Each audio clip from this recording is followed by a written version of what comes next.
जय श्री राम प्रिय दर्शकों, आपके अपने ही ग्रंथ वचन चैनल में आपका हार्दिक स्वागत अभिनंदन है। मित्रों, यदि आप इस चैनल पर नवीन आए हुए हैं तो चैनल को सब्सक्राइब अवश्य कर लें, क्योंकि प्रतिदिन यहाँ पर हमारे पूज्य ऋषि महर्षियों द्वारा मनुष्यों के लिए अनमोल कल्याणप्रद जो ग्रंथ हैं उनके अनमोल वचनों को यहाँ पर प्रसारित किया जाता है। मित्रों, यह आध्यात्मिक प्रतियोगिता प्रतिदिन टेलीग्राम पर संचालित होती है, उसके परिणाम यहाँ पर प्रसारित किए जाते हैं। इसी क्रम श्रृंखला में आज हम बताने जा रहे हैं इस वीडियो के माध्यम से कि विवाह कितने होते हैं एवं किस प्रकार के होते हैं, कौन से विवाह से क्या लाभ होता है और क्या हानि होती है। आज हम विस्तार पूर्वक विवाह के विषय में जानेंगे। आज की इस वीडियो में हमें जानकारी मिलेगी कि गुणवान, रूपवान, तेजस्वी, यशस्वी, धनवान, पराक्रमी संतान हमें किस विवाह से कैसे प्राप्त होती है। तो मित्रों, वीडियो को अंत तक देखें, बीच में बिल्कुल न छोड़ें। यदि आप बीच में वीडियो को स्किप करते हैं तो मूल जानकारी से वंचित रह सकते हैं। तो चलिए चलते हैं आज के परिणाम की ओर। आज का पहला प्रश्न था,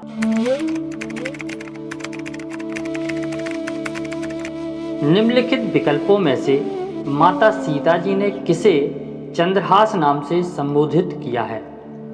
मंदोदरी को, या त्रिजटा को, या अशोक वृक्ष को, या माया रचित कटे श्री राम जी के सिर को, अथवा उपरोक्त में से कोई नहीं।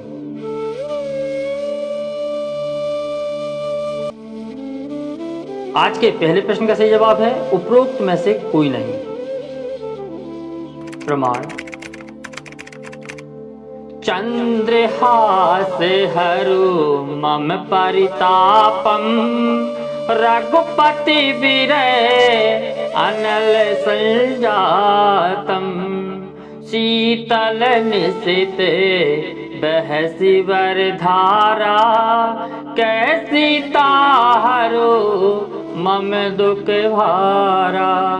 श्री रामचरितमानस सुंदरकांड, दोहा क्रमांक 9, चौपाई क्रमांक 3। भावार्थ, माता सीता जी कहती हैं तलवार से, हे चंद्रहास, श्री रघुनाथ जी के विरह की अग्नि से उत्पन्न मेरी बड़ी भारी जलन को तू हर ले। हे तलवार, तू शीतल, तीव्र और श्रेष्ठ धारा बहाती है, अर्थात तेरी धारा ठंडी और तेज है, तू मेरे दुख के बोझ को हर ले। प्रतियोगी ध्यान देंगे, कल का दूसरा प्रश्न रहेगा श्री गरुड़ पुराण अध्याय 8 और 9 के बीच से। आज का दूसरा प्रश्न था,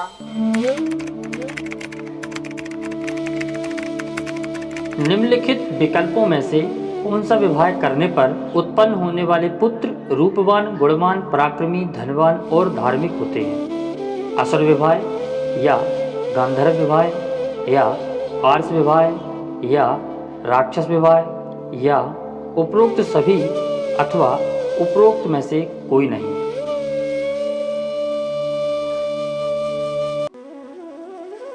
आज के दूसरे प्रश्न का सही जवाब है आर्ष विवाह।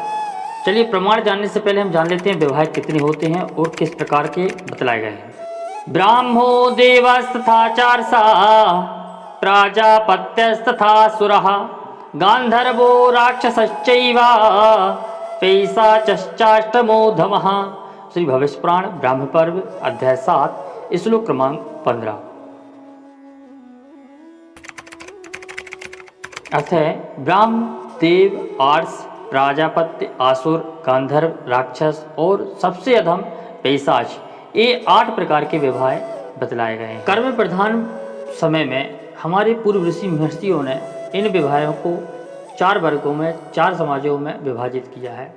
विप्रस्या चतुरः पूर्वान्, क्षत्रस्या चतुरो वरान्, विट शूद्रो योस्तु त्रिनेवा विधा धर्मा राक्षसा। भविष्य पुराण ब्राह्म पर्व अध्याय 7 श्लोक क्रमांक 17। इसका अर्थ है, ब्राह्मणों के लिए पहले वाले 4 यानी ब्राह्म, देव, आर्ष एवं प्रजापति विवाह संस्कार प्रशस्त बतलाए गए हैं, और क्षत्रिय के लिए पिछले वाले 4 असुर, गांधर्व, राक्षस तथा पैशाच विवाह करणीय हैं। वैश्यों और शूद्रों को राक्षस विवाह छोड़कर पिछले 4 विवाहों में शेष 3 ही वेद हैं। चलिए देखते हैं प्रश्न के मूल उत्तर को। ब्रह्मादिषु विवाहेषु चतुर्सेवानुपूर्वशः ब्रह्मवर्चस्विनः पुत्रा जायन्ते श्रेष्ठ सर्गमगतः रूप सत्व गुणपेता धनवंतो यशस्विनः पुत्रवंतो धर्मिष्ठा जीवन्ति च शतं समाः। भविष्य पुराण ब्राह्मण पर अध्याय 7 श्लोक क्रमांक 33 और 34। इसका अर्थ है ब्राह्मण आदि 4 आने जो पहले के बताए गए थे, ब्राह्म, देव, आर्ष, प्राजापत्य, इन विवाहों में क्रमशः उत्पन्न होने वाले पुत्र गण ब्रह्म तेजोमय शिष्टानुमोदित रूपवान पराक्रमी गुणवान धनवान यशस्वी पुत्रवान एवं धार्मिक होते हैं। ये 100 वर्ष की दीर्घायु तक जीवित रहने वाले होते हैं। चलिए विस्तार से जानते हैं कि कौन सा विवाह हमें उत्पन्न हुए पुत्रों को से क्या प्रदान करता है, उनको कैसे पुत्र होते हैं, कौन से विवाह से।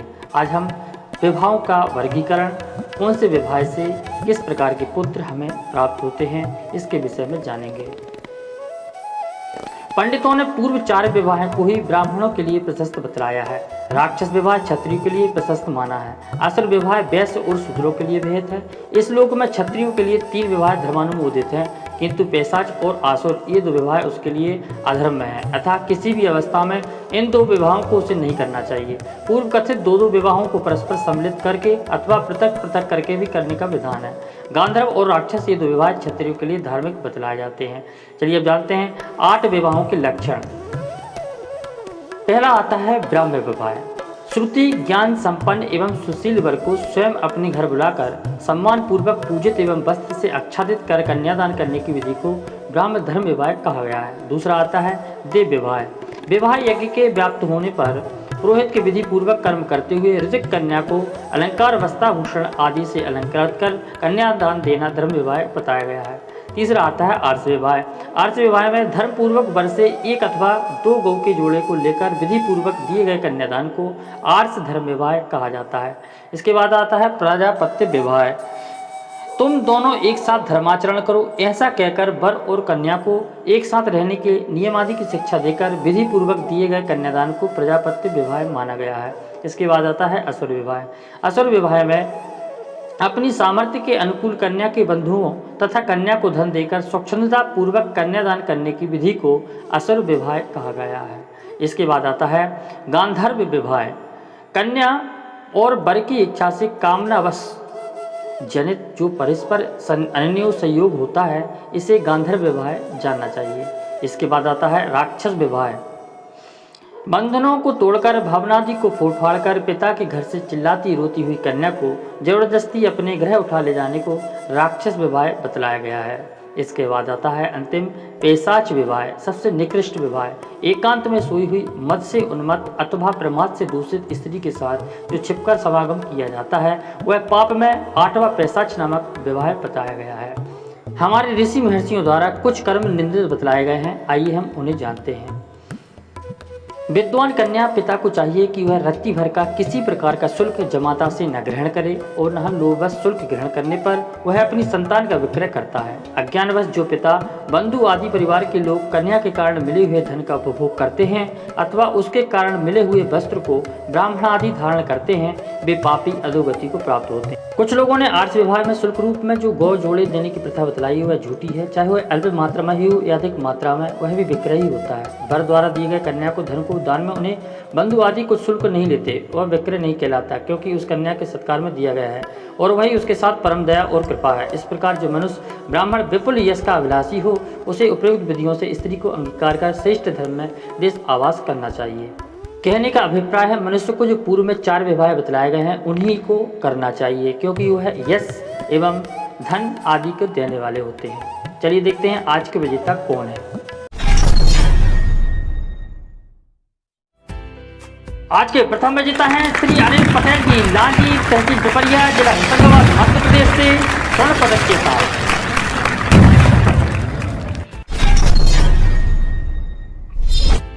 और आज के द्वितीय विजेता हैं श्री दिनेश दुबे जी, लांजी तहसील पिपरिया, जिला होशंगाबाद, मध्य प्रदेश से रजत पदक के साथ।